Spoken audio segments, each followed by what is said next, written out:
Edhe këtë javë, zhurma e 700 tenxhereve politike mediatike ku zihen me presion të lartë informacionet e marra në shkeljet ligjit nga kujdestarët e dosjeve dhe veprimtarive hetimore, nuk la asfare vend për lajmet e mira.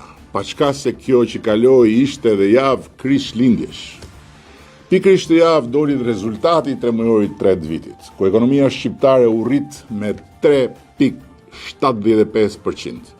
Një ritëm rritje e mbi parashikimin dhe dukshëm më i lartë se sa mesatarja rreth e rrotullnesh, çka konfirmon performancën pozitive të ekonomisë sonë dhe reflekton një zgjerim të qëndrueshëm dhe të balancuar të aktivitetit ekonomik, të mbështetur nga konsumi, shërbimet, investimet dhe ndërtimi.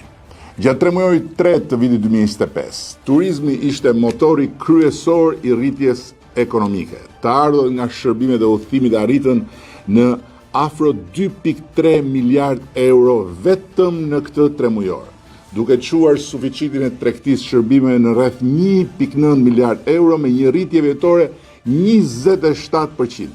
Për ta bërë të prekshme për të gjithë, theksoj se kjo performancë e fortë e shërbimeve ka dhënë një kontribut të drejtë për drejtë në rritjen e prodhimit përgjithshëm kombëtar dhe në përmirësimin e bilancit të pagesave.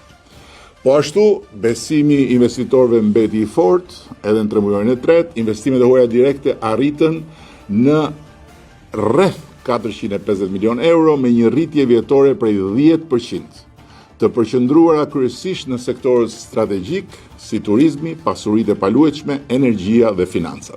Jo vetëm kaq, por rritja ekonomike në tremujorin e tretë vitit 2025 është shoqëruar me përmirësim të tregut punës.